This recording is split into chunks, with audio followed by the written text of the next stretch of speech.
Welcome back to the Gridiron Address. You might have missed us last week, but we're back, and it's been a minute. You might notice a little something different about him. We got Boom Broadcasting President Michael Davis. Michael, how are you doing?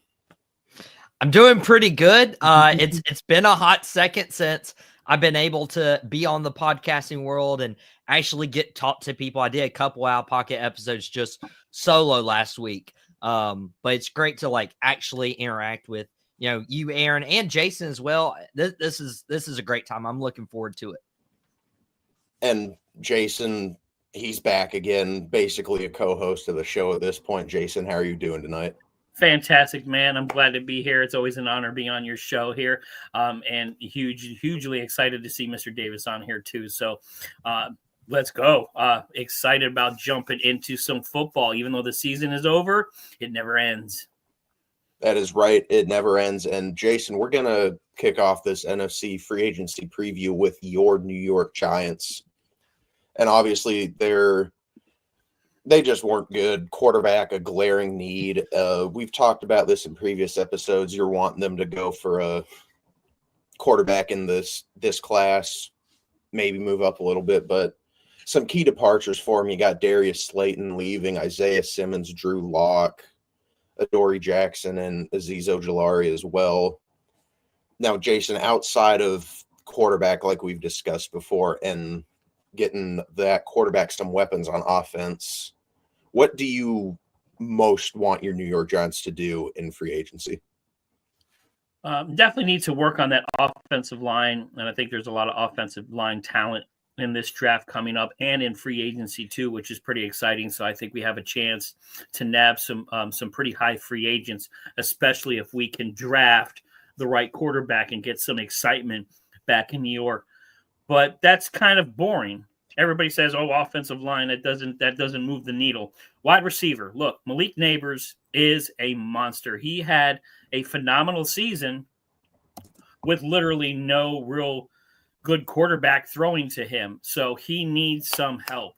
So we need to go out there free agency wise. I mean, you got Godwin sitting out there. I hope they can steal him away, maybe get him from the Bucks or keep him from going to the Commanders, because I know the Commanders are going to be a high destination for a lot of free agents. So we need that wide receiver help.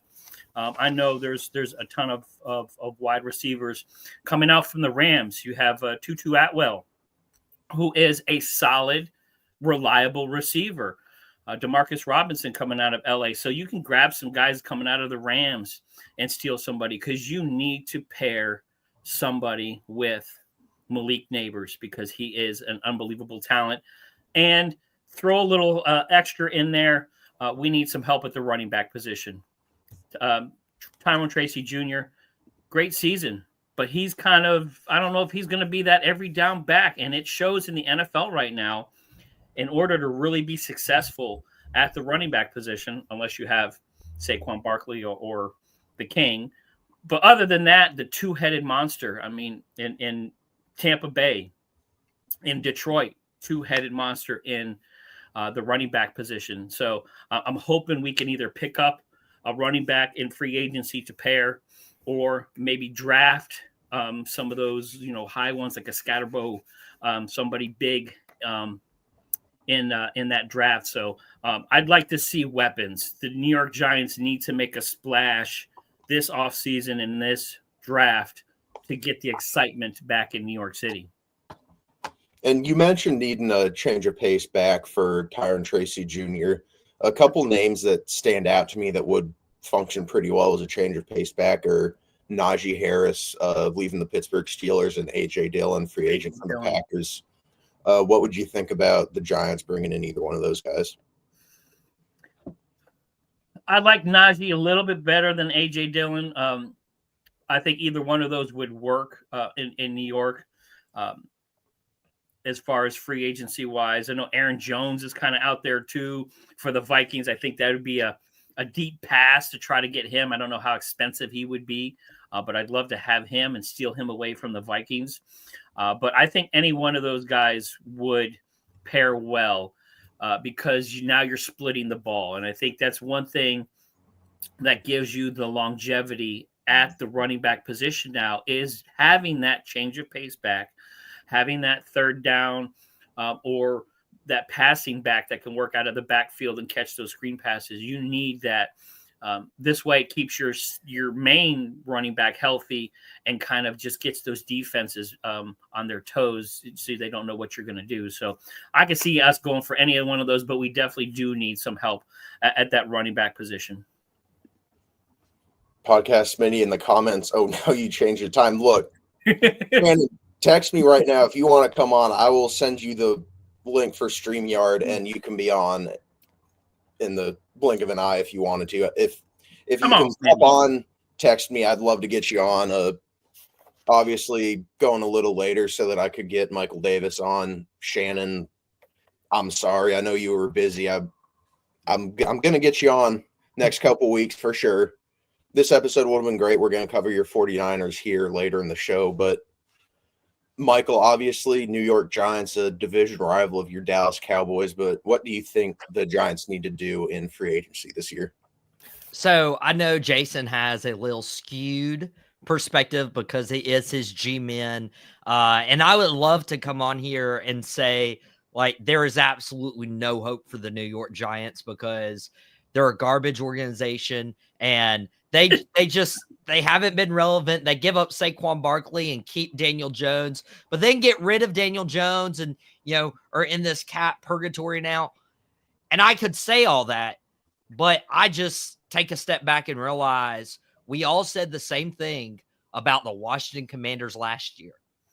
And so if you can hit on the quarterback in the draft, Brian Dable, jury's still out on him as a head coach. Some love him. Some want to move on from him. He has one more opportunity. So he's got to hit the quarterback in the draft. But with free agency, if you're the New York Giants, what you need to do is look at what the Washington Commanders did last year because Washington had a lot of holes.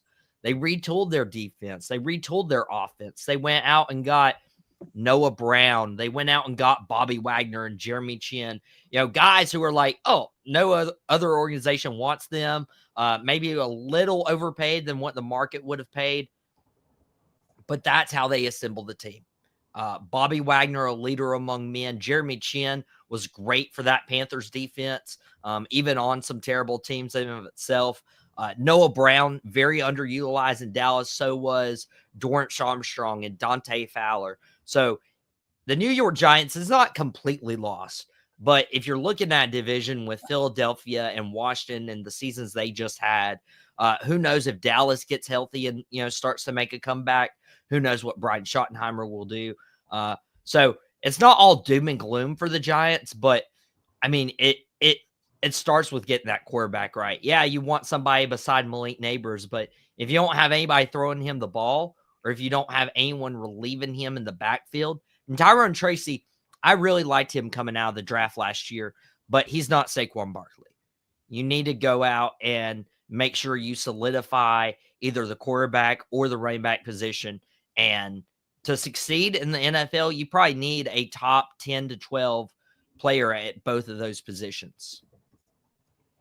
Oh, without a doubt. And Michael, you mentioned the Washington Commanders. We're going to cover them next. You mentioned Bobby Wagner and Jeremy Chin. They're both free agents, likely to re-sign with Washington. I mean, I don't know why too many players would leave that organization. They're going to want to re-sign. I think Washington is going to be a prime destination for a lot of players. But like I said, they got Wagner leaving. They got Chin.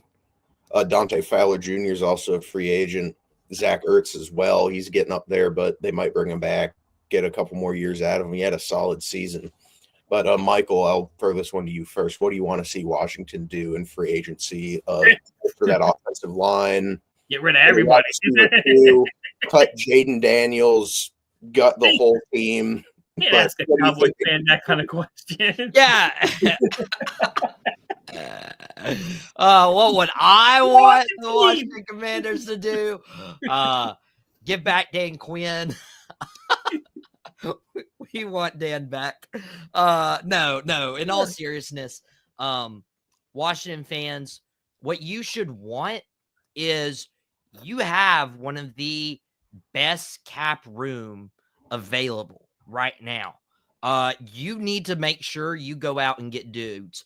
What the Houston Texans did last year was they saw how CJ Stroud performed as a rookie around a team that was, destitute and helped them to the playoffs. And they're like, okay, well, we need to go get some dudes around him.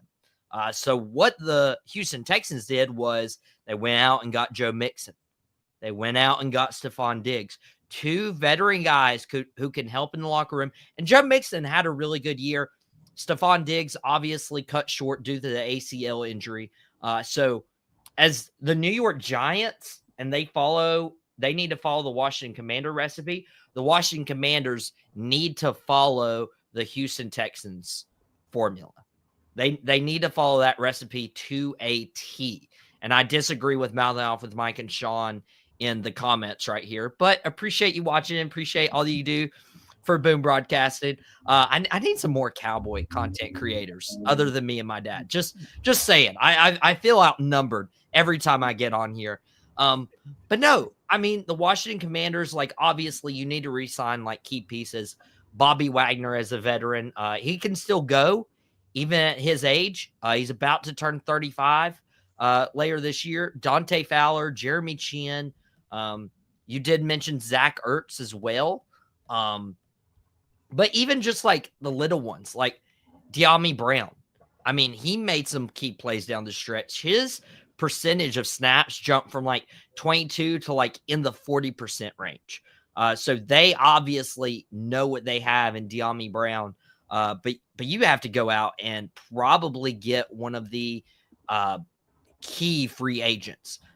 There's a name that I could throw out here that I personally would not want, but Washington could go after T. Higgins, or Washington could go after Amari Cooper. Amari Cooper, what was in Dallas while Dan Quinn was there, so they know that relationship there. Dan Quinn obviously on the defensive side, but if Dan Quinn was able to lure like T. Higgins or Amari Cooper to Washington, in addition to somebody on the defensive side like Hassan Reddick from the Jets, Reddick should be a really coveted guy in this free agency period. And just go throw the money out there and try to push this team past the NFC Championship game, which is better than anyone else could have thought. Without a doubt. And a name that's sticking out to me, and not necessarily for the best reasons, is Deontay Johnson. He was having a solid year in Carolina, gets traded, and just does not see the field at all. So, Jason, what do you think's going to happen for him? Because Washington does need like a wide receiver too. And if he'll actually play football, Deontay Johnson would fit that role. But it looks like there's some character concerns to be had there. Michael obviously making a dramatic face to that, and I don't disagree. No, look, the Commanders have done essentially pulled a miracle. Look, you go from a toxic ownership to what they did last year in this NFL today was essentially, I won't say a miracle. It was absolutely amazing what they did. And it's hard to say that as a Giants fan because they hit it on all cylinders ahead of schedule. You figure maybe 2-3 years down the road, new ownership, they got to get their feet down. They blew it out of the water. You're not going to bring locker room guys that are going to mess that up. So they're not going to bring a wide receiver like that in. I can see them going after, again, a Godwin, one of those guys that just, I think, can solidify and fit in with that locker room. I think they do need to bring in a good backup. Look, they're losing Marcus Mariota. They're losing Driscoll. So they're going to need somebody just in case.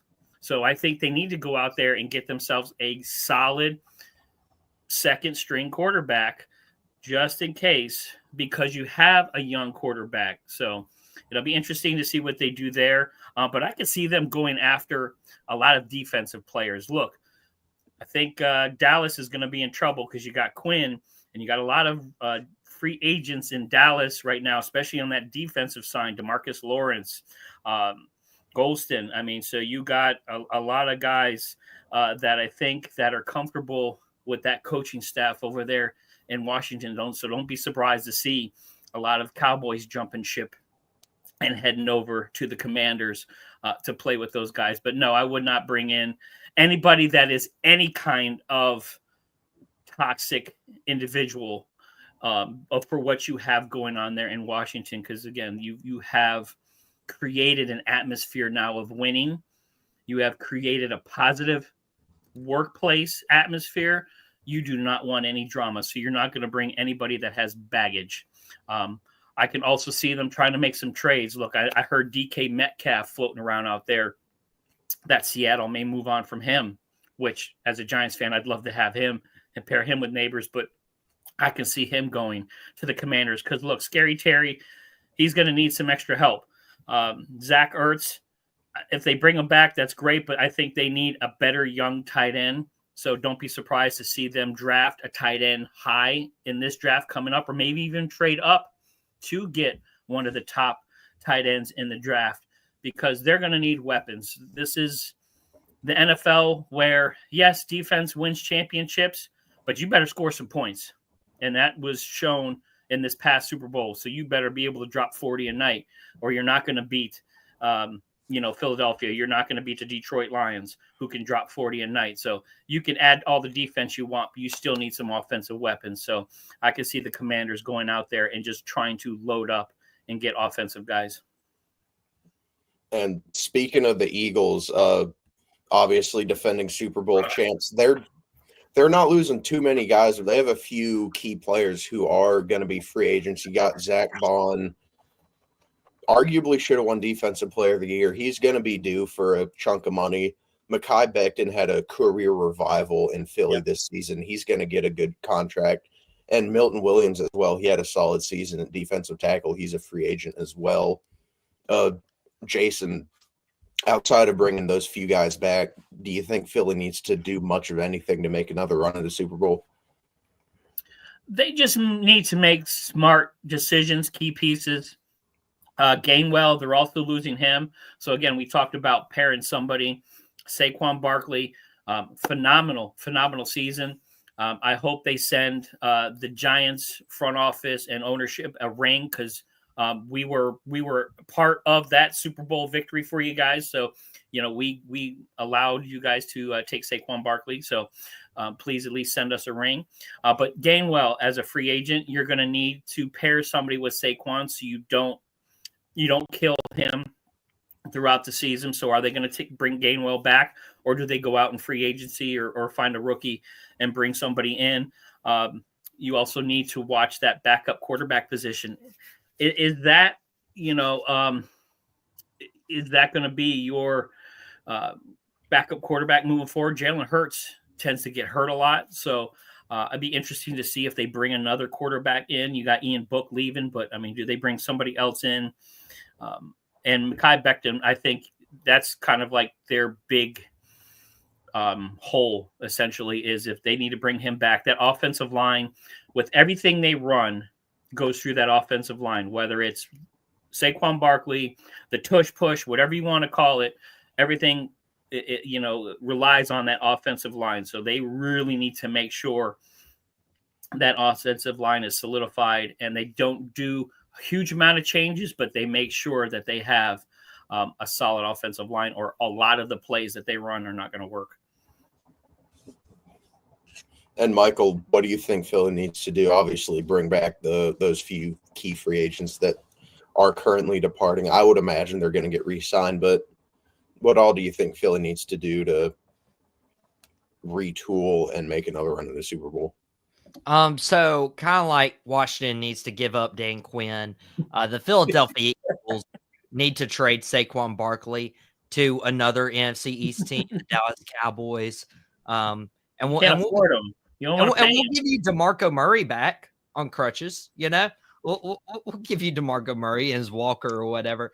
No, it's you got to keep the continuity with the offensive line there. So Mekhi Becton, even though he's not been the greatest offensive lineman early on in his career, he was stable for Philadelphia this year and playing around the rest of them. So if you keep that offensive line together, you're going to be good. Brandon Graham, I almost would say like move off of him. He's going to be 37 soon. I'd be shocked if he like actually didn't retire. But you need to go ahead and like invest the money in Josh Sweat and Zach Bond. Zach Bond's probably one of the best defensive free agents in this class. Yeah.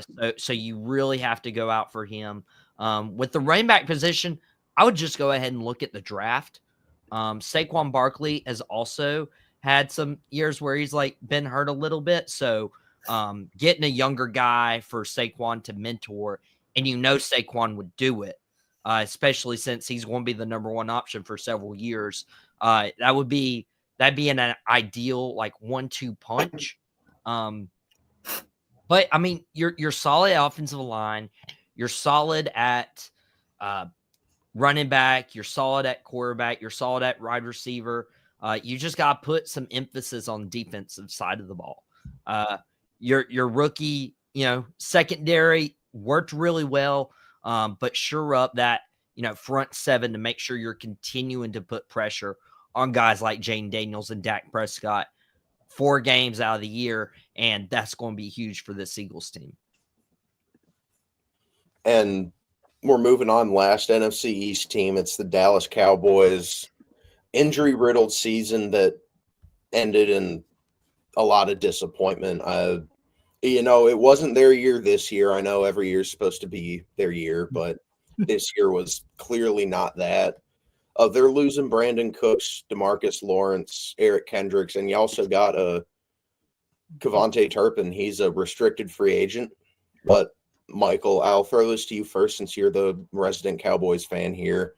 What do you want the Cowboys to do? Do you want them to match whatever offer Turpin's going to get? Do you want them to bring back veterans like Lawrence and Cooks? Yeah, dude. First things they need to do is very easily free up $100 million in cap space. And what you do is you restructure Dak's contract. It's not a pay cut. You just restructure it. You do the same with CD Lamb. And then you designate Terrence Steele as a post-June 1st cut. And he struggled on that offensive line this year. He's regressed the last couple years. It's time to move on from Terrence Steele.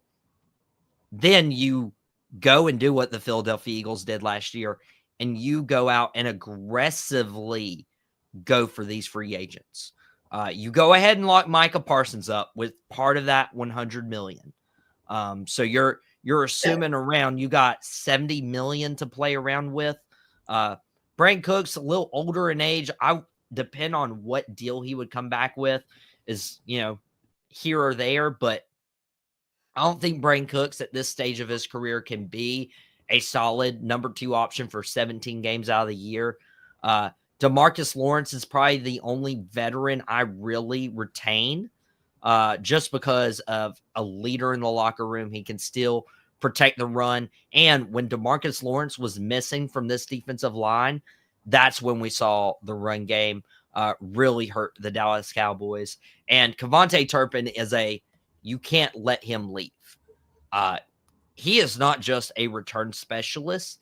If they know that they can use him in a Tyreek Hill-esque way, dude, this offense could, just make incredible strides. But they have a lot of work to do in the draft and free agency.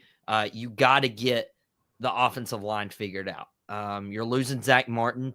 Tyler Guyton, Cooper Beebe are rookies, but they struggled. Tyler Smith is really the only guy you can count on with that offensive line.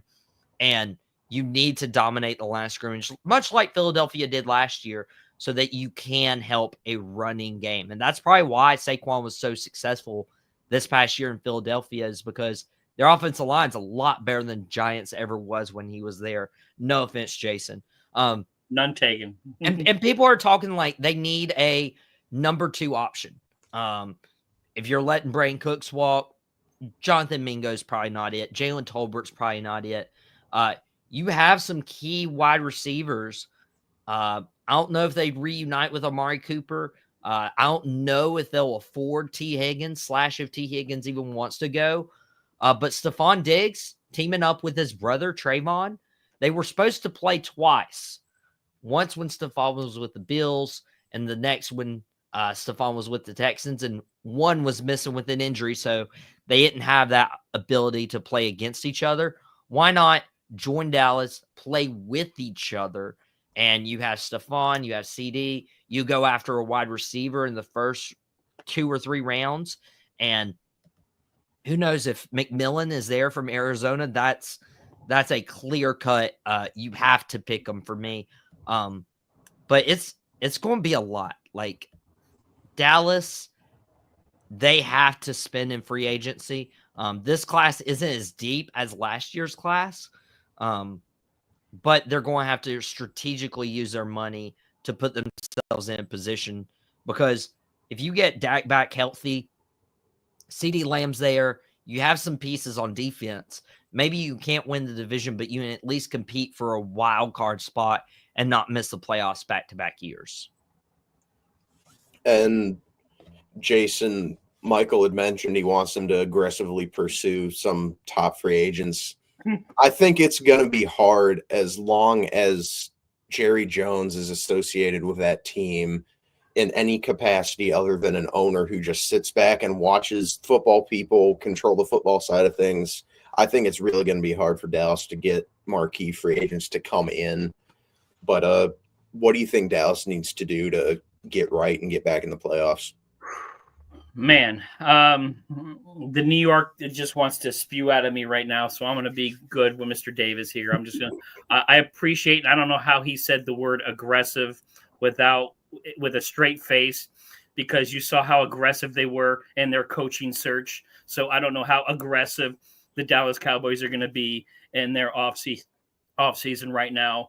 First things first, I mean, they have Dak, but then who else? Trey Lance, free agent, Cooper Rush, a free agent. So they're going to need to bring somebody in to back him up, because, Dak, is he going to be reliable for a whole season? Of course, the running back position, they have nothing. I mean, that is barren compared to all the other teams in NFC East right now. They need a pop. Look at the Dallas Cowboys want stars, not only the stars on their helmet, they want guys that are going to make those big plays and make themselves superstars on the field. And right now they just don't have that. They need help at the running back position. They need some wide receivers to pair with CD Lamb. You look at Keenan Allen from the Bears. I know he's going to be a free agent. You can talk about somebody that could at least be reliable, that can catch the ball for you. Detroit Lions, Tim Patrick, Allen Robinson. You got some guys. I don't see an Amari Cooper. I think Cooper is overrated. Him going to the Bills, it flopped. It was not good. I think Amari Cooper is extremely overrated. I think the Dallas Cowboys need to start from square one, work on that offensive line, and then get some offensive weapons. Defensively, I think they can sign a few guys. It all depends on the health of the guys coming back. I mean, you talk about Diggs and some of those other guys on that defense. If they can get healthy and sign a few pieces, I think they got a shot there. But it's that offense right now, because the Dallas Cowboys want to shine and want to be flashy and make plays and do those things that the old Dallas Cowboys used to do. And right now they have really nobody on there, because you can double CD Lamb. Who else you throwing it to? So you can stack 8 in the box. Who's going to run that football? I mean, Rico Dow is going to leave and probably end up going, because you need some help at that running back position. So I don't know what the Cowboys are going to do. I don't think Jerry Jones knows what the Cowboys are going to do. And I think that's the biggest problem of the Dallas Cowboys. They showed it in the offseason already with their aggressiveness going out and getting a coach. They didn't have any. So how aggressive are they going to be in the free agent market?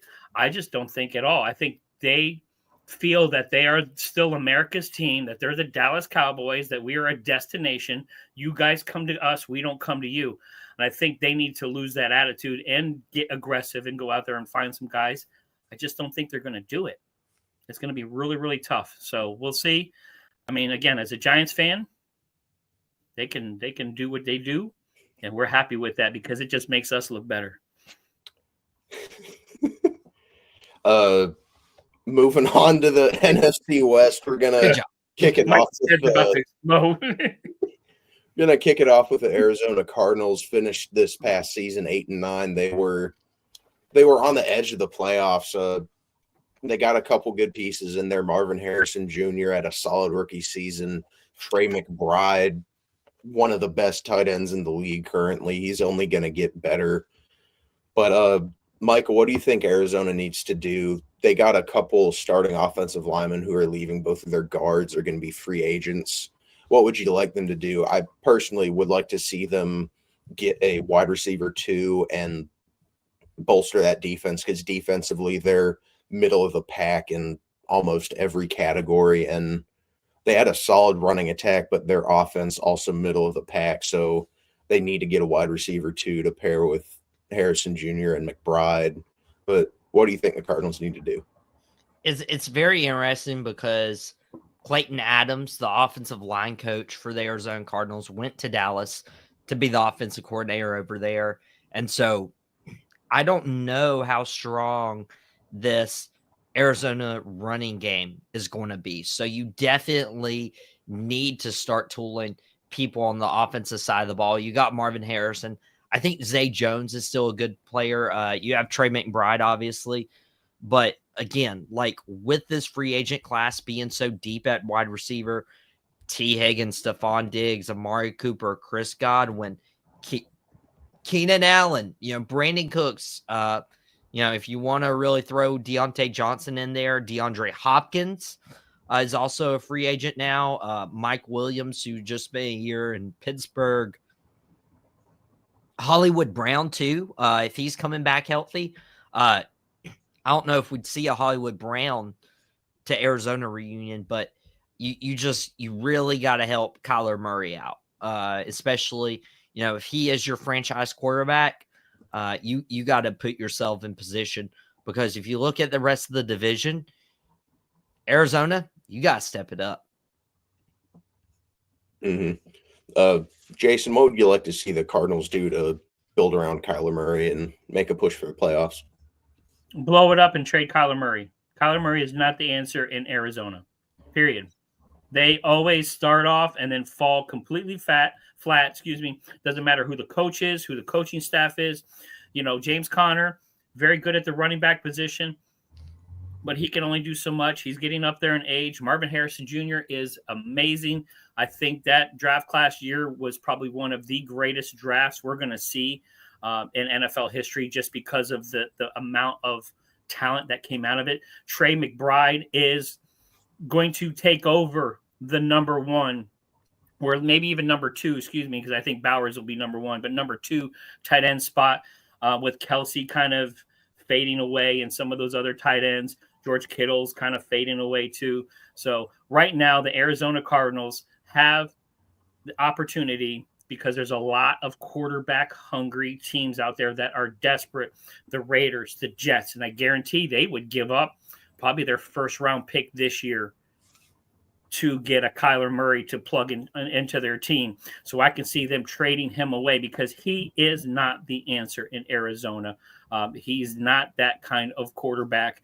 And I don't think the Arizona Cardinals are going to do anything.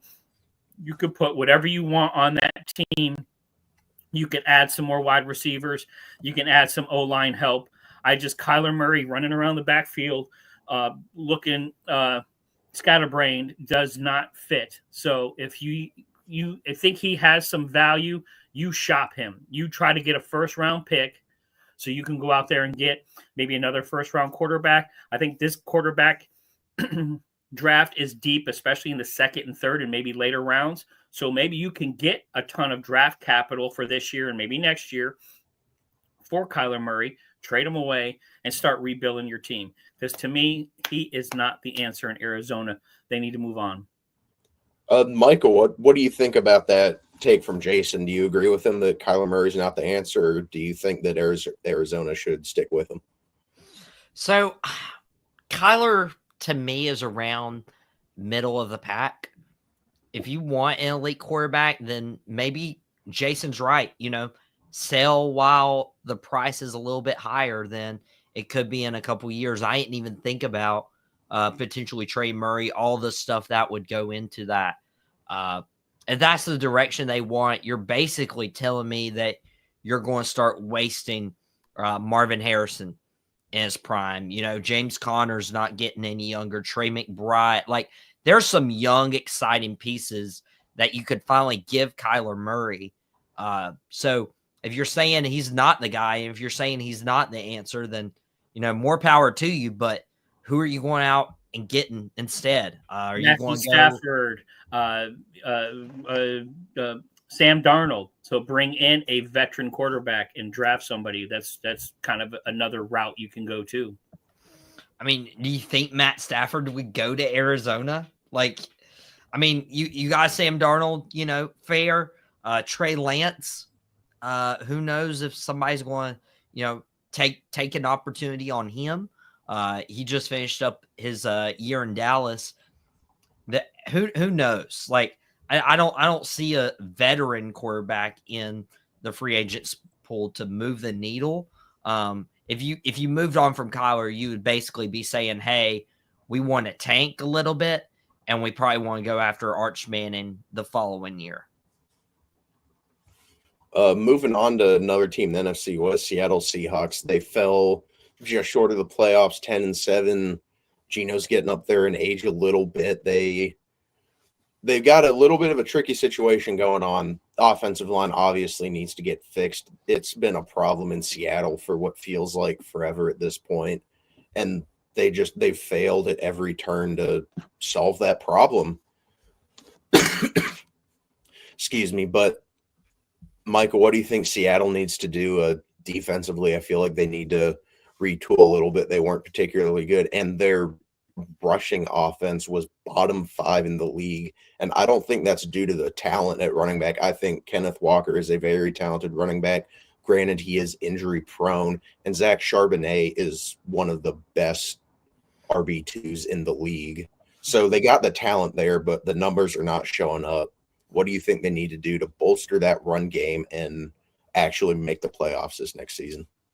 Yeah, and I feel like that's a big part of it. Kenneth Walker, obviously, missing 5 games this year, only had 573 yards. And Charbonnet, he only had 135 carries.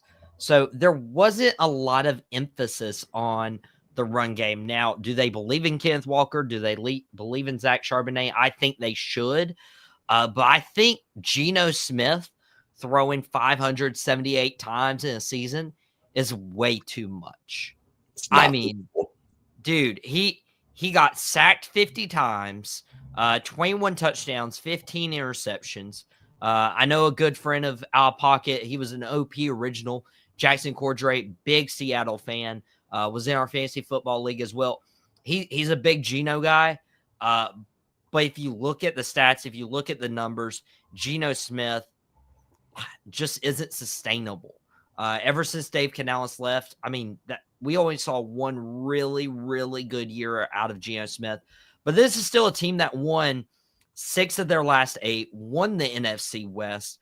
And then you look at the rest of the team and you're like, I don't know if this is time to trade DK Metcalf like a lot of people are, you know, speculating and everything. I feel like you need to help the offensive line. You need more rushing yards, and you definitely don't need your quarterback sacked 50 times. And then retooling a little bit, especially in that front 7. I think if they re-sign Jonathan Hankins, one of the best run defenders, interior lineman that is, in the NFL. Leonard Williams they have, but Jerron Reed, I mean, I feel like if you add to that and you just give it depth, then you could help stop the run as well. It's not all doom and gloom here, but under no circumstances should you trade DK Metcalf right now. That would be terrible. At that point, you're accepting a rebuild and you're just going to suck for a few years. I don't think that would be a good move. But Jason, what do you want to see Seattle do in free agency to get over the hump and make it back into the playoffs? Accept the suck and rebuild. They need too many pieces. They need a lot of help. That 12th man used to be one of the hardest stadiums to play football in. And if the New York Giants can come in and beat you, you need to do some work. First thing is that defense. That defense is horrendous. Well, Bobby Wagner was the heart and soul of that defense, and you have nobody back there that really moves the needle. You need to get some linebacker help. You need some heavy hitters. You need some guys that are going to get that crowd back into being the 12th man, because right now guys are going in Seattle and going, hey, this is the quietest we've ever heard this stadium. So that's not good for Seattle. So I think you go out there and you trade DK Metcalf while he has value right now. Again, desperate times. They just raised the cap space now. So you got guys with cap room. So if you go out there, you trade DK Metcalf, you could probably get a good first, second for him. So you got somebody that's got value. You need so many pieces on your team. Go out there and utilize that. Lockett is not the wide receiver he used to be before. Jackson Smith-Njigba is phenomenal. I think he's going to end up being the number one wide receiver on that team. Kenneth Walker, I would even trade him away. He's hurt more than he helps. I love some Zach Charbonnet. I love a little fine. Lost your mic there, Jason. Did I lose my mic? Yeah, we lost you there. Yeah, you're good now. Okay. So I would do Charbonnet and then find somebody to pair with him. Seattle has so many issues right now. And Geno is not the answer. You need to find a young quarterback, go out there and draft somebody in that second or that third round and pair behind him. So get your heir apparent ready. But they need too many pieces. Take what you have value right now. Go out there, get some draft capital, make some cap space. So maybe you can lure in and pay somebody to come play on your team, because right now there's no excitement in Seattle. And that does not bode well, because that 12th man is no longer an advantage. And Jason, you just mentioned wanting to bring back some excitement, bring back that 12th man. What was synonymous with that 12th man was the Legion of Boom defense. Phenomenal unit. Yeah. You didn't want to go up against them. They were phenomenal. A couple names in the draft that pop out to me that I think could bring some energy, playmaking, and excitement back to that Seahawks defense are Nick Emenwari and Jahdae Barron out of South Carolina and Texas, respectfully. Two great players in the secondary. Emenwari, you can chuck him at linebacker as well. Super versatile playmaker, good tackler, great instincts and coverage. I think he'd be a great fit in Seattle. And then, of course, you got to look at offensive line. I think Cameron Williams, middle of that first round, will be a good shout. It was his first year starting this past year, so you'd expect some growing pains. I don't know if they're going to want to deal with that necessarily, but he's obviously a super talented offensive lineman.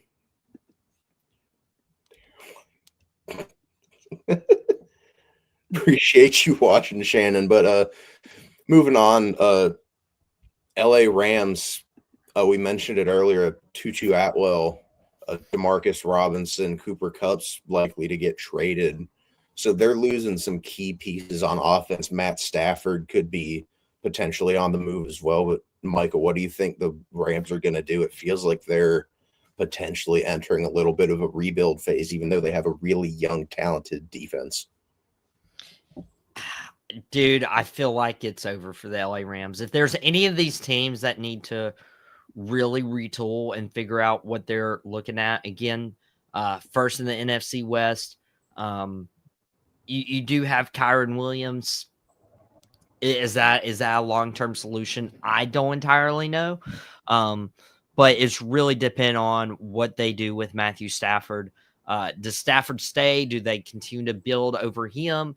Do they send him off to another team? I think Cooper Kupp's gone. I could see a scenario where Matt Stafford's gone and they're trying to rebuild with Kyron Williams and Puka Nacua there. But it's going to be a different LA Rams team. If it's not started this year, then it'll start next year. Them trying to set themselves up for the future. But the LA Rams team that went to the Super Bowl and won a chip with Matthew Stafford, that team's gone. Yeah, super tricky situation for them. They don't really have a good quarterback lined up. Stetson Bennett really hasn't – he didn't look great in the preseason when we saw him. Jimmy G's a free agent as well. Jason, do you think the Rams are going to embrace a bit of a rebuild, or are they going to stick with Stafford and try to tough it out with him for a few more years and maybe get a younger guy in this draft to sit behind him for a couple seasons?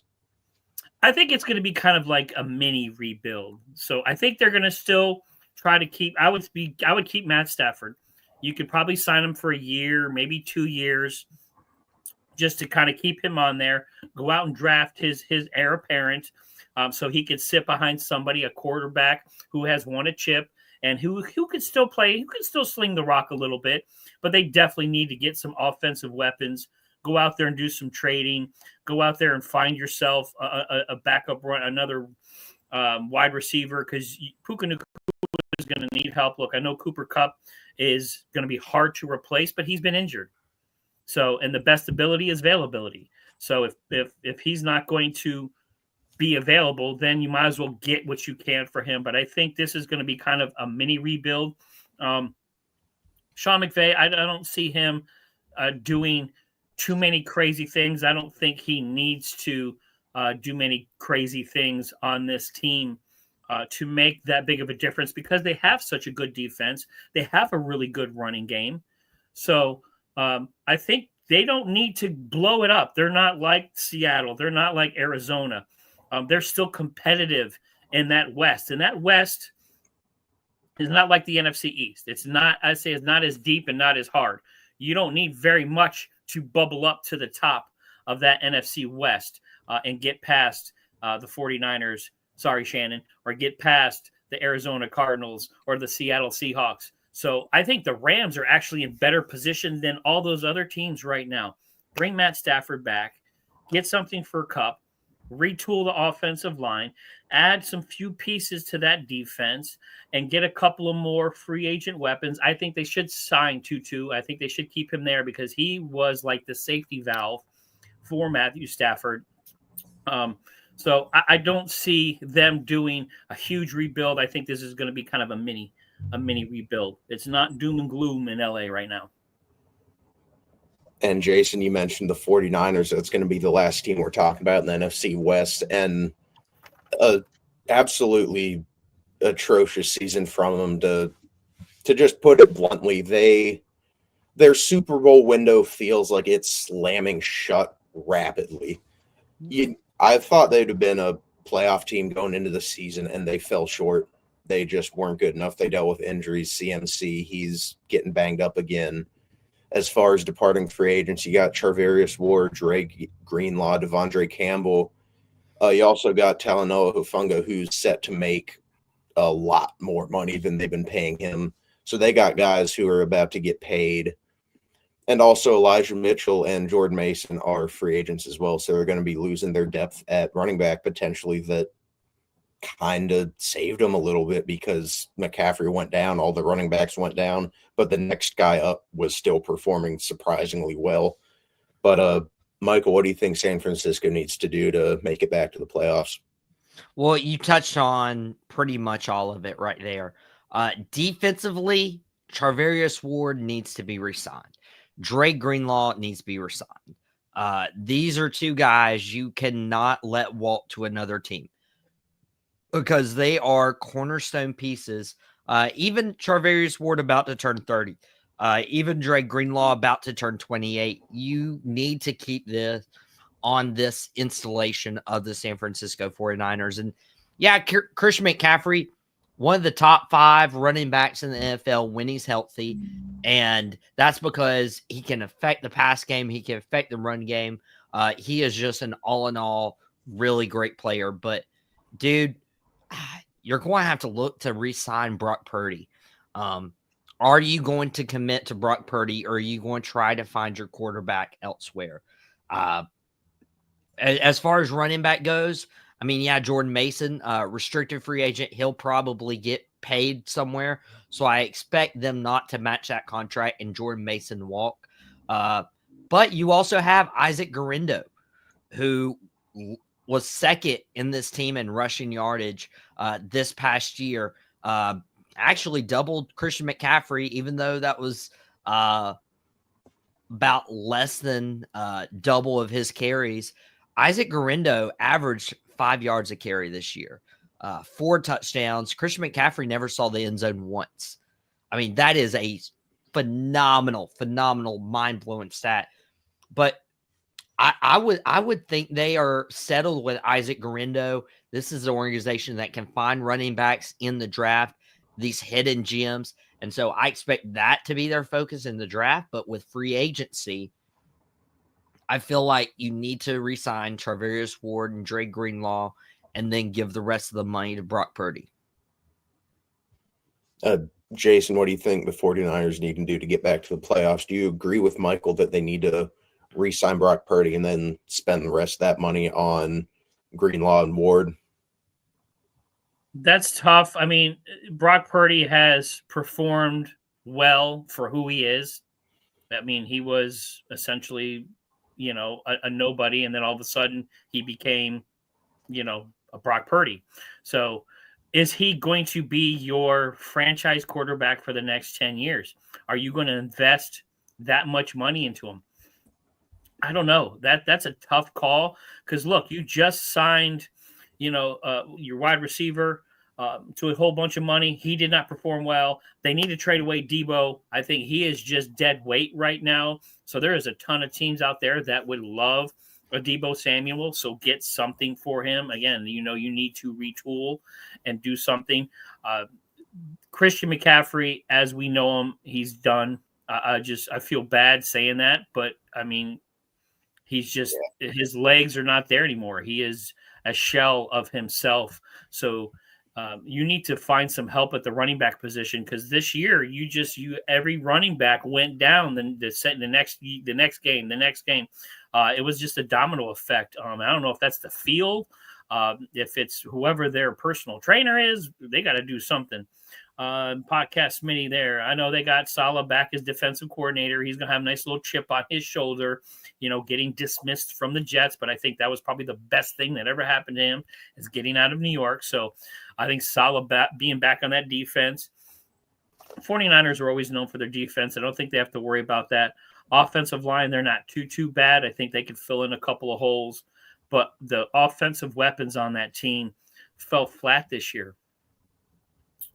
Get rid of Debo, find some help, get some help. CMC is not the answer right now at running back. Isaiah Guerrero, he's great, but he's young. And is he going to be durable enough to make it through a whole season? So I think out of all these teams in the NFC West, I think the 49ers have kind of the biggest decisions and need the most help as a whole, as a team, compared to everybody else, because they're just hurting all the way around. And I was impressed that they even were as competitive as they were. And that says a lot about the coaching staff there. And then now you're adding Saleh back to that coaching staff. They were still competitive. They were still right there in the NFC West with all those injuries and everything else going on. So I think they just plug in a few guys and decide what you're going to do offensively. What is going to be what are you going to look like offensively? It's not running through CMC right now. It's not running through your wide receivers right now because they did not perform last year. So what identity are you going to have on offense? They need to find out what that is going to be. And moving on to the NFC North, it's the Chicago Bears. Had a brutal losing streak in this season, and Caleb Williams, most sacked quarterback in the league. You're doing your potential franchise quarterback a massive disservice if you do not fix that offensive line. I think Ben Johnson coming in from Detroit with the kind of offensive line they had is going to make that priority number one. Speaking of their offensive line, about their only player who's worth re-signing, Tevin Jenkins. He's a free agent. You got to bring him back. You got to draft an offensive lineman this year. I think there is some really good talent that's going to be sitting there for Chicago. But, Michael, what would you like to see Chicago do in free agency or the draft to help build around Caleb Williams? Oh, yeah. When we're talking about Geno Smith getting sacked 50 times and you can't expect to excel, dude, Caleb Williams got sacked 68 times this year. 68 times. Are you like, that is how do you put a quarterback in that position? Just period. I mean, to be sacked that many times led the league. And it wasn't just leading the league. It was a huge gap. I mean, this is like 68 sacks for Caleb Williams. CJ Stroud was sacked the second most amount of times at 52. I mean, that is a 16 sack difference right there, my friends. Like, Caleb Williams averaged one more sack per game than CJ Stroud and way more than the rest of the league. This is why Jane Daniels had a lot more success than Caleb Williams. And it's not because Jane Daniels is like super great. I mean, even Jane Daniels, he got sacked 47 times, but 68 times is ridiculous. So anybody who's been on Caleb's back, get off. Just get off that dude's back because it is not his fault. So now that I have that out of the way, what they need to do is continue surrounding Caleb Williams. You have DJ Moore with Chicago and, the free agents they have, Keenan Allen. Do you want that veteran presence still there in that locker room? That is what I would look into. Jalen Jones, a restricted free agent as well for Chicago. So, do you bring him back? There's some things to happen, but yeah, you got to retool the offensive line, particularly if you can find a guy in the draft that can build with Caleb Williams. But man, you got to give them more weapons and keep building this defense, because I feel like if you get the right people in the building for Caleb and this offense and Ben Johnson, Ben's going to help them thrive and excel. And I predicted that Chicago will win the NFC North this past year. Depending on what the free agency does, maybe I was just a year off on that prediction. Maybe you never know. As of right now, I'm inclined to disagree with you on that. But Jason, what do you want to see Chicago do to build around Caleb Williams and make a push for the playoffs? I mean, Michael said it. I mean, but you can't get off Caleb Williams' back because he was on it so much. So there was no way to get off his back because he was laying on it the whole time. Look, that offensive line was atrocious, and it was just bad coaching. So I think the biggest free agent hit that they did this year was getting Ben Johnson from the Detroit Lions.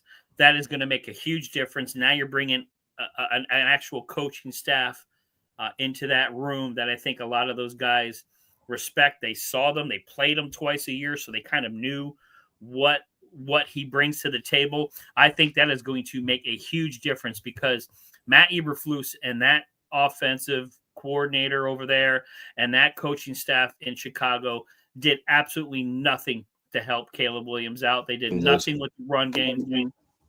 They did nothing with the run game. They just did absolutely nothing to help him out as a rookie quarterback. They left him out there to dry, and he got creamed. And I'm surprised he's healthy. So that, to me, is a positive. So if you want to bring something positive out of being sacked 68 times, look how healthy he still was being sacked that many times. So that's very impressive to take that many hits and still get up. So, but the Bears need to work on that. They definitely need to put some more offensive weapons around him. Go out there and try to find that number 2 heavy hitter wide receiver to pair with the baby bear. They need him. I think you need kind of another running back. I think you need a second running back there to kind of help him out, to be that safety valve. And then maybe another tight end, because I don't know if Bears tight end. I'm losing my brain here. Cole Kmet. Cole Kmet. Phew, I couldn't. I had a brain. I got you. For a second. I appreciate it. Brain? Yeah, I had a brain. Yeah, I mean, Giants fan, brains. But I think they need to bring in another tight end. I don't know if Cole Kmet is totally that heavy hitter that they need. Again, they need safety valves for Caleb Williams to get the ball out quickly too, so he doesn't end up on his back. So, but I think the Bears are going to make a lot of noise this year because just getting that coaching staff changed is going to make a positive change. what's going to happen in that locker room, because the Bears were doing all right until that Washington game. And you saw that cocky attitude, guys just not doing their jobs correctly. And then ever since that Hail Mary, they went downhill. So I think that's going to change with this coaching staff. And moving on to what was arguably the most surprising team in the NFL this year, the Minnesota Vikings. Sam Darnold came in, wasn't even projected to be the starter by some people, but J.J. McCarthy goes down, and Sam Darnold is in a position where he has to start, and the guy plays the best football of his entire career. Granted, the season did not end well for Minnesota. They did not play good to close out the year. Disappointing end to what was a great season for the Vikings, but Darnold's a free agent. You got Byron Murphy set to make a lot of money. Stefon Gilmore and Harrison Smith are contemplating retirement. You got Aaron Jones potentially leaving in free agency, some key veterans for this team. But Jason, I'll throw this to you first. What do you want to see Minnesota do? Do you want to see them bring back Sam Darnold, Aaron Jones, or do you think that they're going to roll with J.J. McCarthy going into year 2? Hey, whoa, don't forget Daniel Jones. Oh, that's right. Jason's Daniel Jones guy. is a free agent too. I was trying to ignore that. I forgot about him. That's my bad. Going to bring that up. I was literally going to skirt around that, and you had to throw that out there. So, well, let's talk about Sam Darnold first. So, we got to the tale of 2 disappointing New York quarterbacks there in Minnesota. Look, if I was Sam Darnold, I'd sign on for a couple of years. I don't know if J.J. McCarthy is going to be ready at the start of camp. He's still young. Do you want to really throw him out there, or do you ride with Sam Darnold again? Look, Sam Darnold had a phenomenal year for never being in that position, and they faded in the last half of that season is because he's never been in this position before. He's never been on a winning team. He has no muscle memory of how to win or finish games or play in the playoffs. He's never been there before. I also blame that a little bit on the coaching staff. They should have done some better play calling to put him in a position to win. I think their defense failed them a lot this year, giving up a ton of points that they need to retool and kind of get some better guys back there, because the Purple People Eaters, they were not. So I think they need to start working on the defensive side on the ball big time. And then Sam Darnold, stay there. Get rid of Daniel Jones. You also have Nick Mullins there too. I think, just let those guys go, because you're going to have to spend a lot of money on one of those guys. And I think Daniel Jones would be happier somewhere else anyways, because then he could at least get far enough away from New York to really maybe start over again, because again, that's what Sam Darnold did. Sam Darnold jumped to a couple of different teams and then found his niche. I think that Daniel Jones can do that too, but Aaron Jones, I think that's going to be the biggest miss if they don't re-sign him. They need a solid running back game, because they got wide receivers. Addison and number 18 are phenomenal.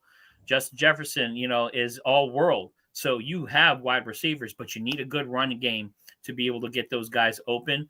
If Hawkinson can stay healthy, you got some stuff there, but it's going to be interesting to see what the Vikings do, because they're not looking at their team. They're looking at the Detroit Lions. They're looking at the Chicago Bears. I don't think they're really focusing on their team right now. And I think that's hurting them, because they want to be like the Lions. They want to be like the Bears or the Packers. So they're really worried about their own division right now, because that's probably one of the toughest divisions in the NFL right now from top to bottom. So they're just, I don't know. They got a lot of work to do, but keep Sam Darnold. He played well. Show some faith in him. I think that'll give him more confidence moving forward. You don't have to sign him long-term, couple of years, throw him some little extra money, just so JJ can play behind somebody and kind of get his feet wet in the NFL. So, but Aaron Jones, I think if they lose him, that's going to hurt them the most. Michael, what do you think Minnesota needs to do to get back in the playoffs and build on a season that ended badly, but was overall good, and hopefully kick off 2025 on a strong note. Keep Sam Darnold. Those are the 3 words. You have to keep him. You got rid of Kirk Cousins, and people are like, oh, Kirk this, Kirk that. Kirk helped you be competitive. But if you give up a guy who overperformed expectations this year, then what message does that send to your locker room? I mean, and even Aaron Jones, I mean, he finished top 10 in rushing. He just turned 30. Who knows how much longer he has as a top tier running back? I feel like you could replace a guy like Aaron Jones. And could you, quote unquote, replace a guy like Sam Darnold? Sure, but threw for over 4,300 yards, 35 touchdowns, 12 picks, sacked 48 times, over 100 passer rating. So what that tells me is you actually just need to get him offensive line help. That's what you need to do. And then when you look at this defense of, Stefon Gilmore, Byron Murphy, you do need to get these guys back in the building. I mean, and you really do. Stefon Gilmore, I don't know how he just keeps bouncing from team to team to team, but whatever team he's on, he makes an immediate impact. One of the best man-to-man corners in the NFL, and he instantly elevates a defense whenever he goes there. So you got to keep Stefon Gilmore, Byron Murphy if you can afford him, but I mean, come on. Yeah, keep Sam Darnold in the building above everything else. And if you're looking at the rest of that division, you're wanting to be Detroit, so on and so forth, be like the Green Bay Packers that let Aaron Rodgers sit behind Brett Favre, that let Jordan Love sit behind Aaron Rodgers, let J.J. McCarthy sit behind Sam Darnold at least another 2 years before you're like, okay, now it's time for McCarthy. Speaking of the Packers, we got to talk Green Bay, and what I felt was their problem is they have a handful of solidly talented wide receivers, but nobody really wanted to stick themselves out there as wide receiver one, and that unit was banged up consistently. So I feel like they got to get a receiver who can solidly establish themselves as the top guy in that unit. And also, there's a lot of indications saying that Jair Alexander is going to be leaving. They're going to need to get help in the secondary as well. Michael, what do you think Green Bay needs to prioritize in this offseason to get back to the playoffs? So, again, if it was up to me, I'd be like, okay, Green Bay, just sit on your hands and, and just don't do anything. What's interesting about Green Bay is all their free agents, they didn't make a lot of money last year. So it's not like you're freeing up all this cap space that you all of a sudden just need to throw back into guys, your own guys, and re-sign. That's not what Green Bay's looking at right now. They went out and got Josh Jacobs, a very big get last year. But you just kind of got to figure out what's happening at wide receiver. Jordan Love is a guy who even Aaron Rodgers needed Devontae Adams. Jordan Love, looking at his wide receiver room, there are a bunch of okay guys. Like 1 week it can be Jadian Reed, 1 week it can be Romeo Dobbs, the other week it can be Christian Watson, Dontavian Wicks, but they don't have the guy that makes teams fear them. And there's some dudes like T. Higgins here in this free agency class. Green Bay's never been a huge free agent spender, so I doubt they could go and convince a guy like T. Higgins to come in.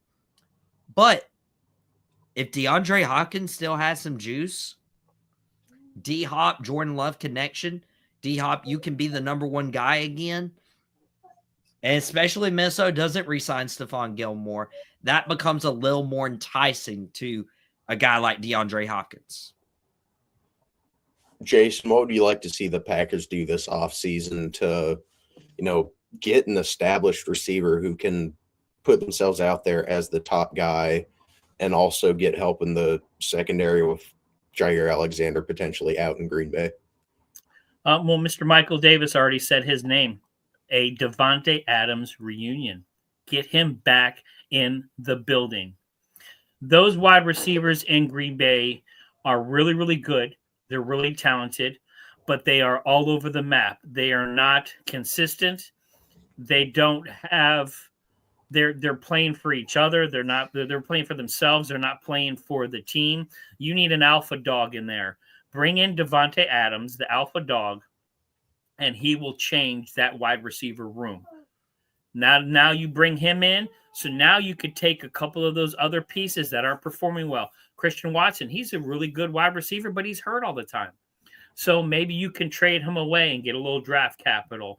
Romeo Doubs had his little, I'm not getting the football issues. Well, you got value there. Trade him away to a team that needs a wide receiver.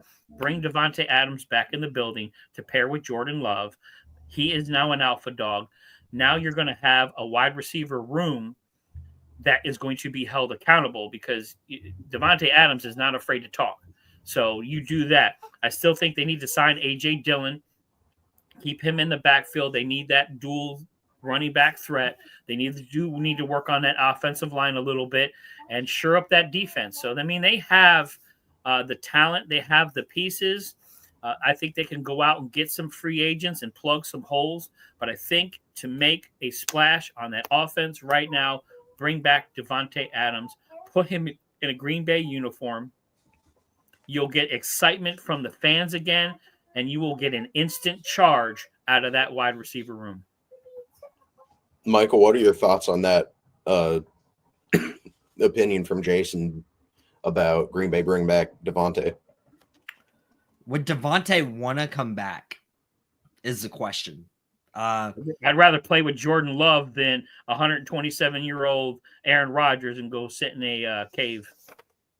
Well, Davante Adams thinks the opposite. Davante really did want to play with an older Aaron Rodgers than look what he got. And look what he got. So I think that's changed now. I feel like it'd be a little sour if Davante Adams went back to Green Bay. I don't see that reunion happening. Just personally. But moving on to the team that I feel like had the most disappointing end of their season, the Detroit Lions. Throughout the entire regular season, myself included, a lot of people were penciling this team in as a Super Bowl contender, and they fell flat. And it's a disappointing end of the season for a really exciting team. What I feel like their biggest challenge is going to be, they lost 7 coordinators and assistant coaches. Ben Johnson, Aaron Glenn, both head coaches now, and they took a lot of guys with them to the Bears and Jets respectively. That is the biggest challenge they're going to face. Did Dan Campbell bring in the right guys to replace all the coaches that he lost? Jason, what do you think Detroit needs to do to get over the hump and make a push for the Super Bowl? That's tough because I really believe last year was their year. They had the coaching staff, they had the players, they were overcoming injuries. They were poised to do it. And same thing, I think they got full of themselves. They got a little too overconfident and then just fell flat in the playoffs. And unfortunately, that seems to be Dan Campbell's MO right now, which I hate that because I think he's one of the best motivators.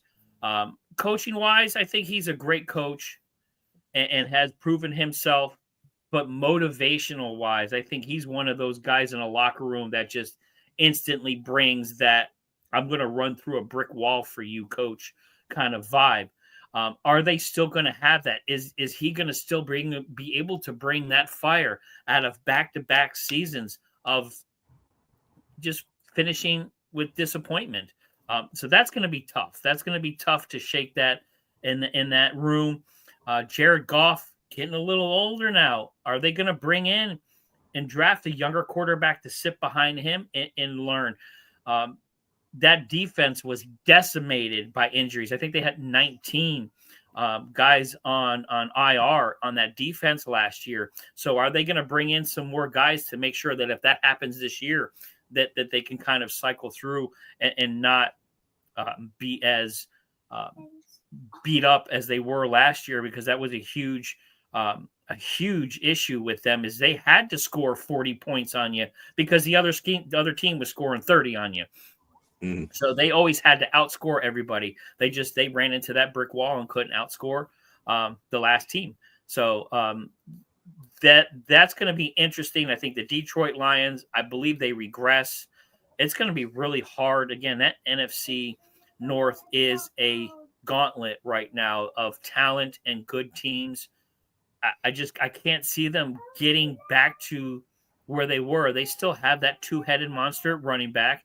They still have the Sungon, Rahman St. Brown, who is all-world wide receiver. Do they bring back a Tim Patrick or an Allen Robinson to kind of pair and be kind of that safety valve? Detroit has the talent and tools to get back to the playoffs. Are they going to have the drive? Is Dan Campbell still going to be able to overcome losing essentially his whole coaching staff? Are they going to be able to bring those new guys in and get that same excitement out of them? It's going to be super tough, man. I don't see them doing it, unfortunately. Michael, obviously uphill battle ahead for Detroit. They struggled with injuries on defense, and the lack of adequate depth on defensive line really showed in the playoffs, I feel like. And like I said earlier, losing 7 assistant coaches is brutal. Do I have enough faith in Dan Campbell? I think they'll be back in the playoffs. But like Jason said, that NFC North is a murderer's row of teams. They're all super dangerous. They're going to have to play Ben Johnson twice a year. I think they're in a great spot in terms of the draft to get some depth at defensive line. You got Derek Harmon, Shamar Stewart, 2 really great talents on that defensive line that should, in theory, be there at the end of the first. But what do you want to see them do to get over the hump and not continue to build on the stereotype of being a team that chokes in the playoffs? Well, and you guys covered a lot of it with the different coordinators coming in to Detroit. We're really going to learn a lot more about Dan Campbell. Because whenever a team loses all these coordinators, it takes them about mid-season to find their groove, if not the entire season. So you're really going to have to monitor what Detroit does. They won 15 games last year. I could see a season where they, instead of going 15-2, they go 10-7 and are fighting for a wild card spot. I did think they missed their window just with Aaron Glenn there and Ben Johnson. I feel like they had the coordinators in the right place, but Aiden Hutchinson going down did not help. What they need to do in free agency, they need to re-sign Carlton Davis. Nobody's talking about him, but you cannot let Carlton Davis walk. And you did mention the defensive line depth. They really need to target some people. Who knows? Maybe throw Hassan Reddick on the opposite side of Aiden Hutchinson. Maybe go inquire about Myles Garrett in Cleveland in a potential trade. Any of those could help Detroit take it to the next level. But if they don't give Aiden Hutchinson help, especially if he gets hurt again and misses a few games, they really need to step that up. Because those linebackers, Jack Campbell, Alex Anzalone, if they're free to roam because defensive line is steady, then you're in a good hands. And moving on to the last division of the show, it's the NFC South. We're not kicking off with the Carolina Panthers. We're going to end with them, but starting off, we got the Falcons, who it looks like they made a absolutely unfathomably massive mistake throwing that kind of money at Kirk Cousins. Played absolutely terribly the last half of the season. They started Michael Penix Jr. the last few games, and he looked solid. I think he's going to be a good NFL quarterback. They might have their guy. But, Jason, what do you think Atlanta needs to do to make a push for a wild card spot? Do they trade a Kirk Cousins and what do they need to do to build up that roster? I definitely need to get rid of Kirk Cousins. That was just, I mean, I understand the thought process. Hey, we're going to get a reliable, veteran quarterback, and we're going to put our rookie behind him.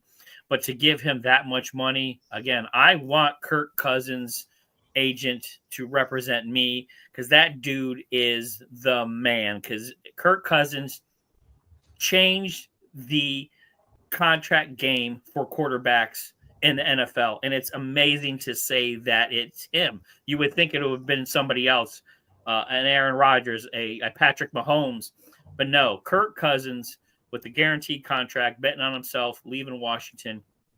That was epic, and it's reverberated throughout the NFL, and it's amazing. But they need to do something. They need to shore up that offensive line. But to me, the Atlanta Falcons defense has been atrocious. They were always known for being the dirty birds and having a really good defense. So Matthew Judon, Lorenzo Carter, I mean, they got some free agents that are leaving. Are they going to sign those guys? What are they going to do at cornerback? They've just were atrocious. They let guys just run up and down the field on them. So they can score as many points as they want, but when the other team scores more than you, you're going to always lose. So I'd like to see the Atlanta Falcons do something on defense, because they have offensive weapons. Drake London is going to be a top wide receiver. Kyle Pitts looked alive with Michael Penix Jr., which was amazing as a fantasy football fanatic and owner. Kyle Pitts was always the biggest joke. Whoever got Kyle Pitts, you never knew what you were going to get, but he actually played very well with Penix Jr. So offensively, I think they're okay. I think they just need a few pieces here and there, but defensively, they need an overhaul, because they couldn't stop anything. Michael, do you agree with Jason? Falcons need to overhaul that defense. I think James Pierce Jr. At 15 in the first round is super realistic. It's come out that he's having some character concerns, so he could drop. I think he's a potential top 10 talent, but at 15, he will be there for the Falcons. It'll be a phenomenal addition to that defense. I don't want him in the NFC South, honestly. I think he can be a serious problem for offensive tackles for years to come. Phenomenal pass rusher. But Michael, what do you want to see the Falcons do in free agency to get over the hump and push for a wild card spot? Well, if we're talking about character concerns, I never want to put this in a team that, may struggle for a couple years to really get their footing.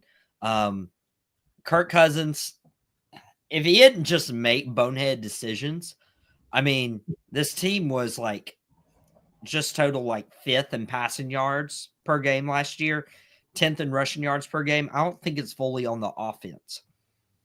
Allowing 25 points per game, which is 23rd in the NFL, is a problem. But you got some dudes, Matthew Judon, Justin Simmons.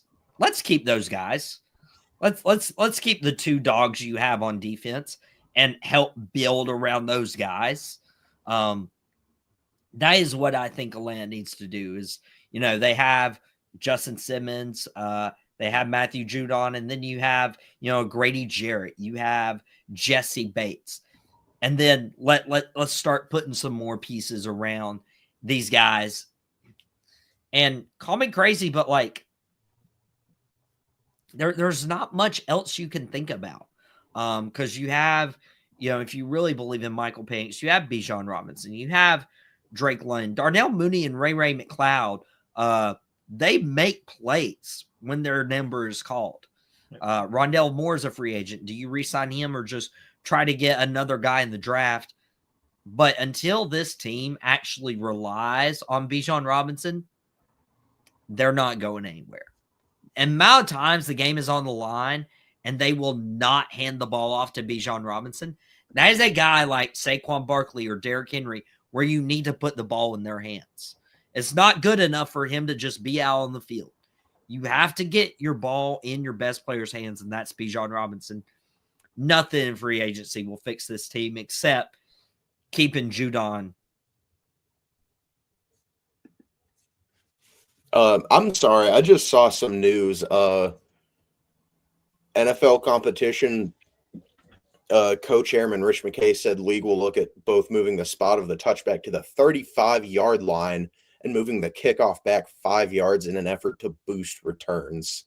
Real quick, Jason, I want to get your thoughts on that. What do you think about them moving a touchback to the 35-yard line? I don't know. I hate it personally. I don't like it. No, I don't know. Well, sometimes the NFL does things to just do them. I don't know what this is supposed to do. I don't know if this is like a player safety thing. So I don't know. I mean, they already did the dynamic kickoff and tried to change some things, which I kind of liked a little bit, because the kickoff itself was getting a little bit stale. Is this going to move the needle and make a difference? Who knows? The NFL competition committee, I think, needs to do a few more things. As a NFC East fan, I think they need to do away from the tush push. I think that's the bigger thing they need to start getting rid of, is guys being able to push offensive players forward. But moving the football, I don't know. That just seems a little weird. You're just giving more yards to the other team. Michael, what do you think about that? The touchback potentially being moved to a 35-yard line. Didn't they just want like no touchback at all, or no kickoff at all? Like, just make up your mind. Whatever you want to do, just make up your mind and do it. Like, this is just, yeah. I'm trying to look at it online right now, and I'm just like, really? Like, figure out something else to talk about, because there's other pressing issues in the NFL, and we don't need to talk about, where should we put the touchback? Because then, guess what? We're going to be talking about, they're having too many injuries. Maybe we just need to rid the kickoff altogether. I mean, it's just, come on, guys. Like, do better. Do better. Like Atlanta, do better. And moving on to another team, I'm not going to say too much about this team because I get myself talking, and if I speak, I'm in big trouble. I've said enough bad things about them. It's the New Orleans Saints. Obviously struggling. Got a couple younger defensive ends leaving. Chase Young had an all right year in New Orleans, still not looking like the player that he was supposed to be. You got Peyton Turner leaving as well. But an offense that feels stuck in the mud. Alvin Kamara is still a very good player, but they don't really have a lot going on at wide receiver. Michael, what do you think the New Orleans Saints need to do to make a push for the playoffs? Well, the big thing is Kellen Moore is now the offensive coordinator. And we've seen two different, or not the offensive coordinator, he's the head coach. He's the head coach. That sounds weird to say, but he was offensive coordinator in a place like Dallas, which emphasized passing the ball. You were an offensive coordinator in LA, which emphasized passing the ball. But his most success came this year when it was in Philadelphia, with the emphasis on running the ball. Can Alvin Kamara take the workload that Saquon Barkley did? Not at this stage of his career. I'm sorry. Alvin Kamara is getting up there in age, and it is very evident to me that you can't build around a guy like Alvin Kamara. So if you look at this team, Chase Young, could you go and re-sign him? He is probably your better free agent when it comes to the list that stands in front of you. But Kellen, I know this is your first head coaching job. I know you want to prove people wrong. I know you want to be the guy. But to get better, you're going to have to get worse. You're going to have to make sure that your New Orleans Saints are so terrible next year, with the commitment that you stay longer, and you go get Arch Manning.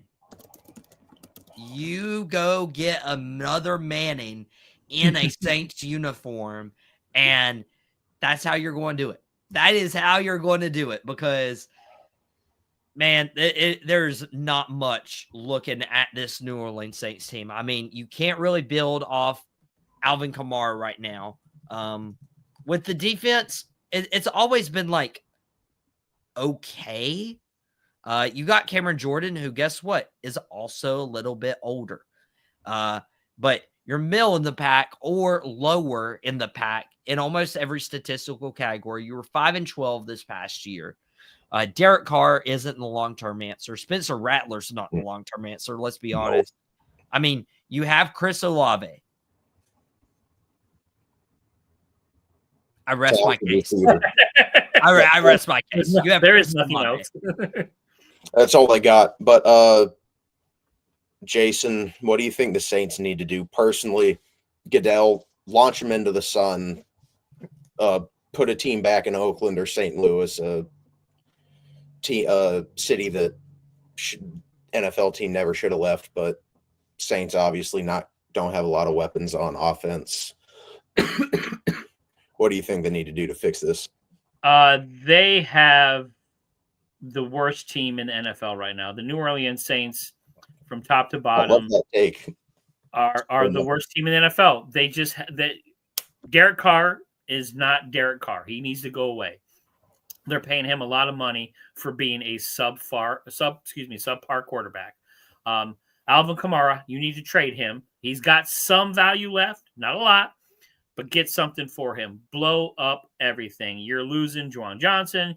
You had Marquez Valdez-Scantling come in to try to give you a little bit of help. You have no offensive. You have one guy on offense, and Mr. Davis already said it with Olave. But other than that, defensively, offensively, you have nothing. You are the worst team in the NFL right now. So there's not much you can do but tank for Arch. I mean, it is sad to say that. Look, I think New Orleans needs to stay there.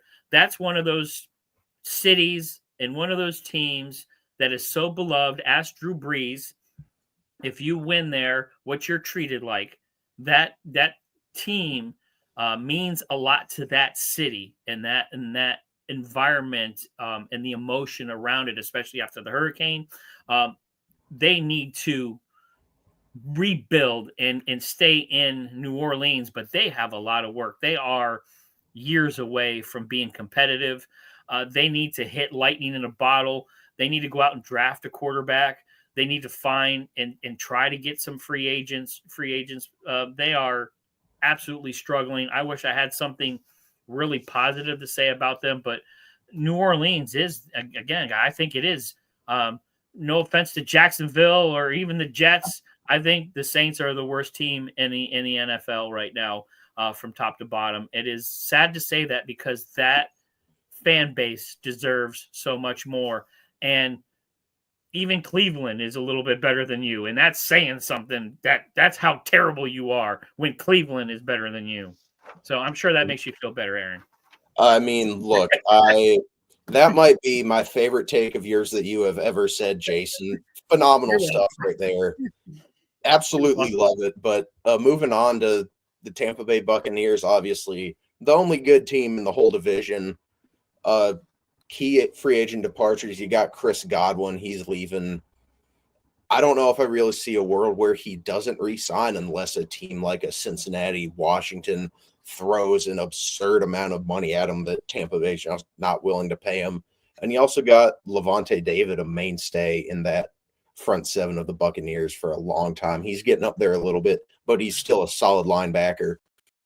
I think you got to bring Levante David back. But Michael, what do you think Tampa needs to do to repeat as NFC South champions? Dude, when looking at this Buccaneers team, I'm just like, I'm waiting for something bad to happen to this Buccaneers team. I just am.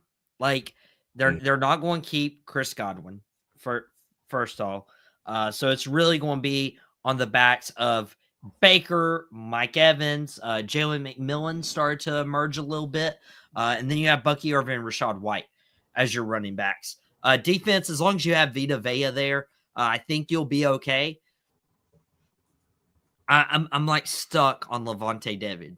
It'd be weird seeing him outside of a Buccaneers uniform, but I could honestly see a scenario where Levante David goes and joins a Kansas City, try to see if he can get a ring. If Zach Bond leaves Philadelphia, maybe Levante David goes to Philadelphia. I wouldn't want that because David still has a couple years left, but if he wants to chase a title, then that's what he needs to do is go to a Super Bowl contending team, and that's just not in the NFC South anywhere. Jason, what do you think Tampa needs to do to get themselves back in the playoffs and potentially make a deeper run next season? Yeah, they need to work on that defense. You're also losing Shaq Barrett, KJ Britt, Golston. I mean, you got a lot of guys that are exiting that defense, and that defense wasn't that good with those guys on it. So they have a lot of work defensively to get back in the swing of things. Offensively, I think they'll be okay. I mean, Chris Godwin, losing him, the safety valve, I think that's going to be tough, but I think he does go somewhere. Unfortunately, I think he goes to the Commanders. I'd love to have him in New York. He's a solid number 2. I don't think he's a number 1, but I think he's that number 2 that frees up your number 1. That's why I'd love to see him in New York because I think he would pair well with Neighbors.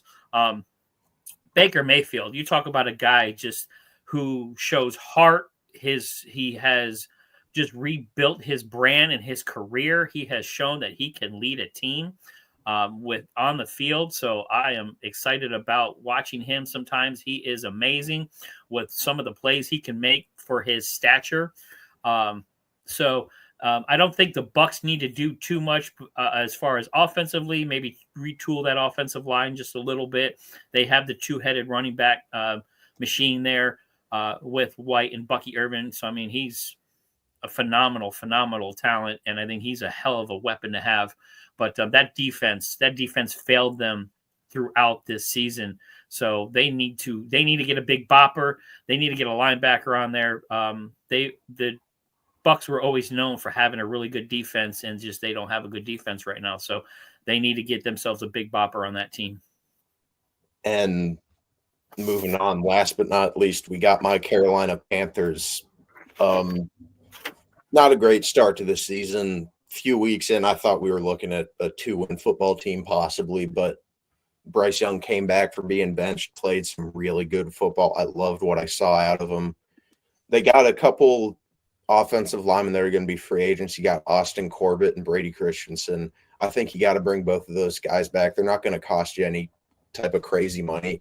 And Shaq Thompson as well, veteran leader that defense was missing throughout the whole season when he went down and Derek Brown went down.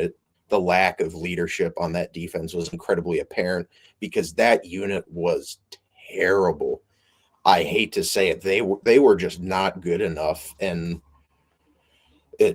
it bit them in the butt a lot. They played really good football teams close. They took the 2 teams that were in the Super Bowl down to the wire.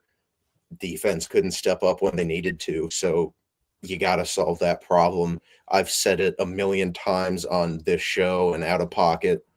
Panthers at 8, you got to hope and pray to the football gods that Abdul Carter drops to 8. That's not going to happen. Realistically, I think you're looking at a Mason Graham or a Will Johnson, not to sound like a Michigan homer, but those are 2 really good players that fit needs for Carolina that are realistically going to be there at 8. Mason Graham, phenomenal against the run. Solid pass rusher, though. Didn't really show up statistically because Michigan had a lot of great defensive linemen while he was there. And Will Johnson, one of the best corners in the draft. But, Michael, what do you think Carolina needs to do to potentially make a push for a wild card? Dude, Mason Graham and Derek Brown wouldn't be that bad of a defensive front right there. Not that bad. That would just be good. Dude, I mean, I was starting to think like, oh, that'd be pretty fire. Absurd. The Panthers did release Dane Jackson here recently, the veteran corner. So yeah. Will Johnson could also be something there. J.C. Horn, when he's good, but he spent the majority of his career hurt. So that's the only kickback with that, especially if you're like, oh, we need somebody to cover Mike Evans. Maybe you do invest in a corner. But you also re-signed Andy Dalton to help this offense. You got Andy Dalton in the building. You got Adam Thielen in the building. So you're surrounding Bryce Young with pieces. So you really can start, hey, we need some help on defense, at least in the secondary, at least at the defensive line, to where it's not all on a Derek Brown or it's not all on a J.C. Horn. So I think those two draft choices are pretty good, are pretty good. So, but also Shaq Thompson. Can you get Shaq Thompson back? He's not the same as he used to be, but I feel like you should keep Shaq Thompson versus letting him walk. If I had the choice, I would want to keep Shaq Thompson, especially like with just how Carolina's been in recent memory. I don't know how many free agents you're going to be able to attract over in Charlotte. Yeah, I don't think they're getting any big-time free agents in there. They don't have cap space to throw crazy money at anybody, and they have to bring back Shaq Thompson. We are not deep enough at linebacker to let a solid veteran like Shaq Thompson walk.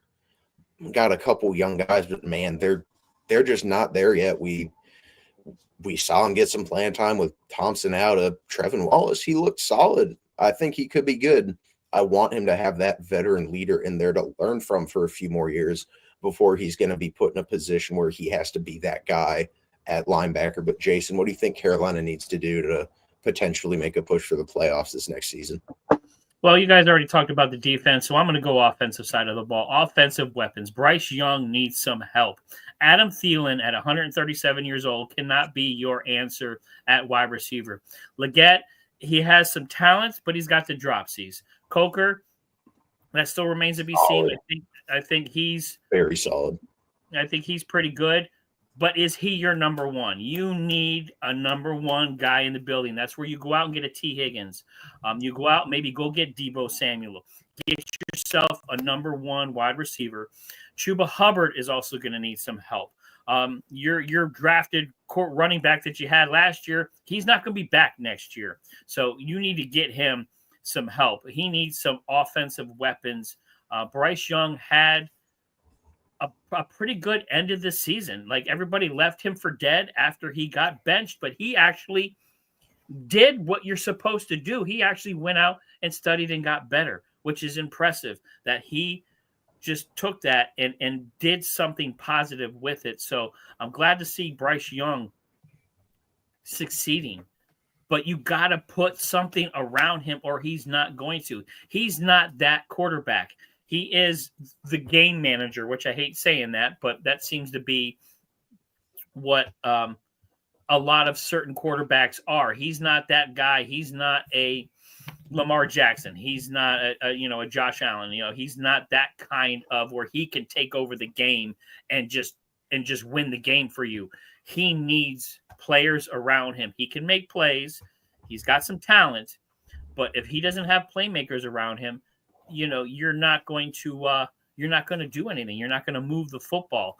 And Leggett, Coker, those guys, Adam Thielen, they are great complementary players. You need a heavy hitter. You need a home run hitter.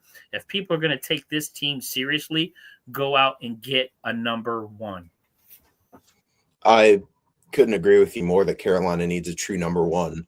The problem is they don't have the cap space, and they're not that appealing when you look at teams like Washington and Cincinnati. Like, I just don't see a T. Higgins wanting to be like, yeah, I'm going to Charlotte. I'm playing for the Carolina Panthers. When he could go back to Cincinnati, play with Joe Burrow, or go to Washington and play with Jaden Daniels.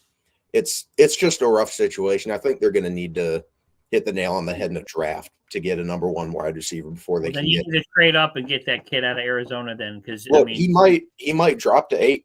In all honesty, I think him at 8, not entirely unrealistic. And there's some good receivers in this class that are going to be there in the second round. Hopefully they can nail that draft pick, but that'll do it for this week of the Gridiron Address. Next week we're going to do AFC free agency preview. But thank you all for watching.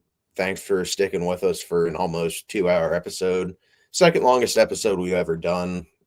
Starting to lose my voice a little bit, so going to go ahead and get out of here. Thanks to Jason and Michael for coming on, and hope you all have a good rest of your night.